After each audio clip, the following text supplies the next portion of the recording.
If you are new here, welcome. My name is Sekia, and if you are returning, welcome back. As always, please subscribe, like this video, comment below any feedback you have, and I greatly appreciate it. So today is going to be a heavy conversation. I kind of just want to rip the band-aid off before I really dive into like the fun stuff I want to show you guys. I think it's important that we have it, especially as women, and I also want to make it clear that this does not come easy for me. I'm not someone that just like wakes up every day and I follow like a strict schedule and I see results and it's like a linear experience, A to B. I have a lot of highs and a lot of lows, and this conversation will primarily be about my lowest of lows. But I'm comfortable to talk about it, and I know other women are experiencing it. I hope to help anybody going through this. All we can do is really move forward, right? We can't really dwell on the past. So yeah, let's get into it.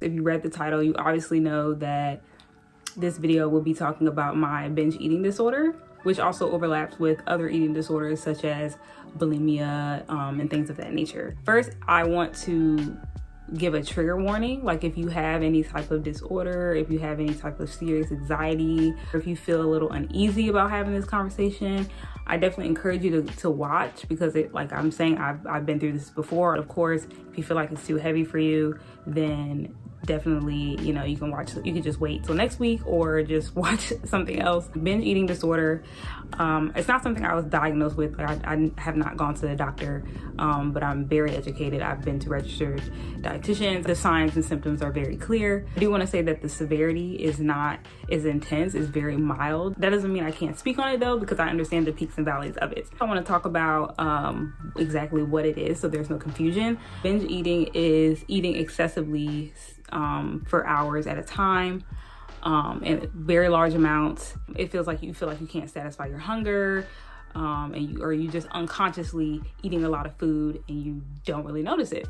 You eat when you're not hungry, you eat when you're uncomfortably full, or you eat until you're uncomfortably full. You eat very, very quickly. It also includes things such as like just being embarrassed about what you're eating and how you're eating in front of people, feeling really guilty about what I just consumed. That's the biggest portion for me, is like the after effect, feeling disgusted, ashamed, awkward, just very down on yourself. Now, after a binge episode, someone with bulimia is going to want to get rid of that food as fast as possible instead of just waiting for your body to naturally digest it. So the two common things that usually include is purging and laxatives.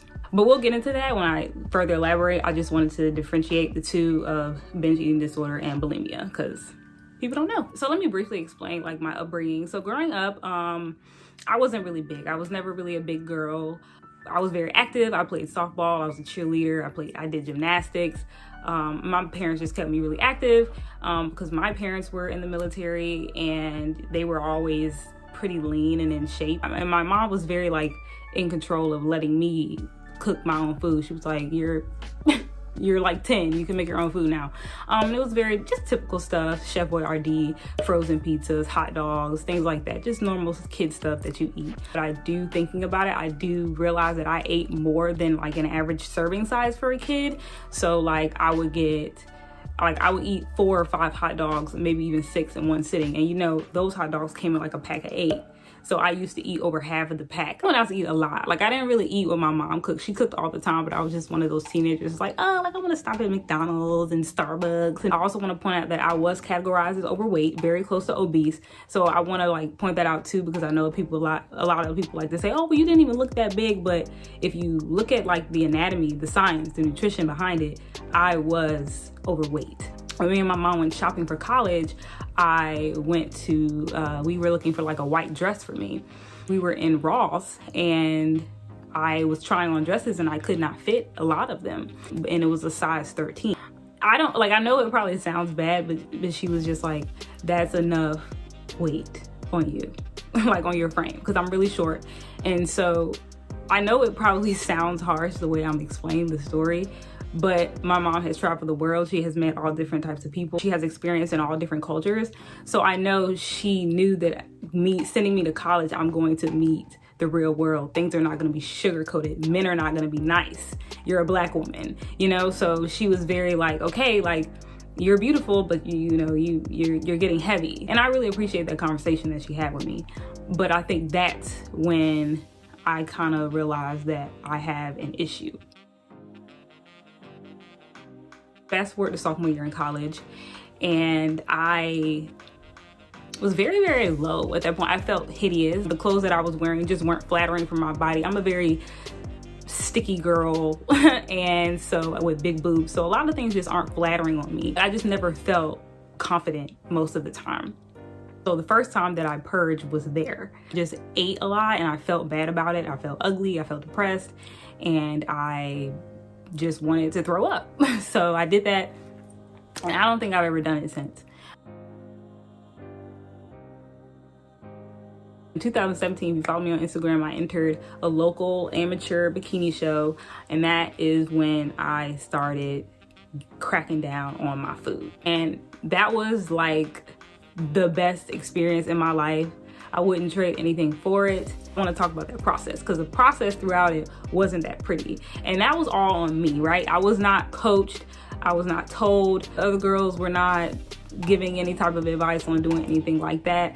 And in fact, they were very encouraging on doing things naturally. Don't take fat burners, don't take laxatives.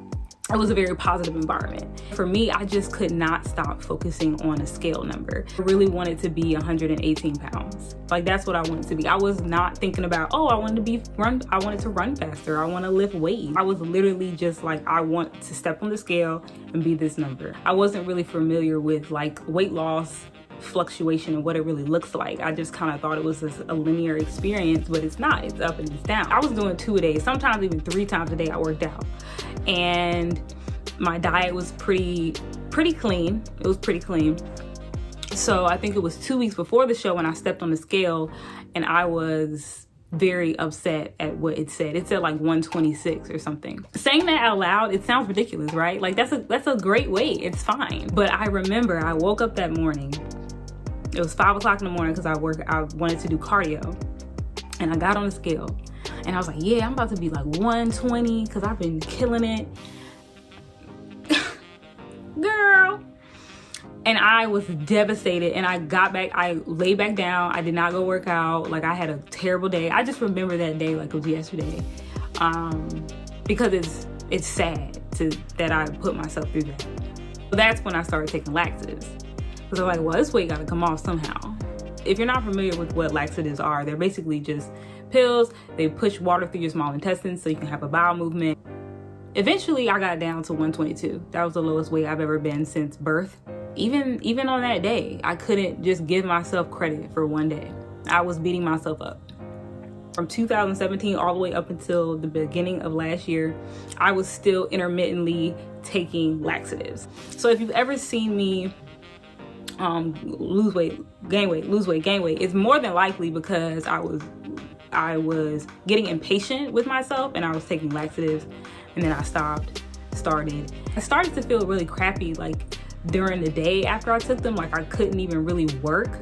I couldn't exercise. I was really lightheaded, fatigued. All you need to do is work out and eat, but instead you're just being impatient and you're rushing yourself, and you're not practicing self-care and self-love, and you just want to take a laxative so you can poop and make yourself feel better in that moment. And that's not what happens. I don't take them regularly, and I don't think about taking them just because like I had a fun weekend or something, or I went on vacation with my friends, a great experience, and I'm just worried about my love handles. Like, I don't do that anymore. That's not fair to myself, and that's not fair to what I'm portraying online. You know, when you think about mental illnesses such as anxiety and depression, or you've just been through a traumatic experience, you go to therapy and stuff, but you don't necessarily get over it. Like, you just deal with it better. That's how I feel with my binge eating disorder. It's my fault, the reason I am where I am today, and it's also my responsibility to get over it. And I'm having this conversation as well because we really need to relax on like diet culture and fad diets and stuff, because that's where all this stuff comes from. What we're doing is letting it control us when we literally control what we eat. I really want the internet to bring science and anatomy back to fitness and nutrition. Whatever higher power you believe in, if you believe in God or something else, Buddha, I don't know. Food was put here so we can eat it. Water was put here. That's why the world is 80% water. Water was put here so we can eat it. The sun goes down so we can go to sleep. These are basic things that we're taught when we're a young child, and for some reason we forget the basics, we forget the simplicity of living. So just eat when you're hungry. That's what I do now.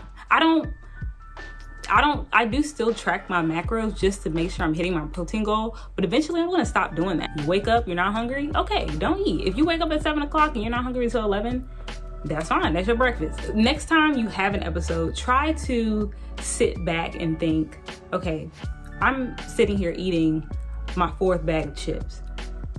How do I feel right now? Am I stressed? Am I tired? Am I lonely? Am I heartbroken? Am I hungry? If you try to catch how you feel in the moment, you'll be able to attack what's really the root cause of what's bothering you. The binge eating will start to slightly go away. I just challenge you to take care of your mental health, because that's really what it all comes down to, your mental. If you look back where you were before, you're not there now. You're in a better spot. So that's how I deal with it. You have to stop severely restricting foods that we love out of our diet, and I recommend slowly incorporating them back. And that way you'll be able to live a healthier and balanced lifestyle. All right, guys, that's it for today's video. Thank you so much for tuning in. If you like what you see, please give this video a thumbs up and subscribe so you don't miss anything in the future. And I will see you next time.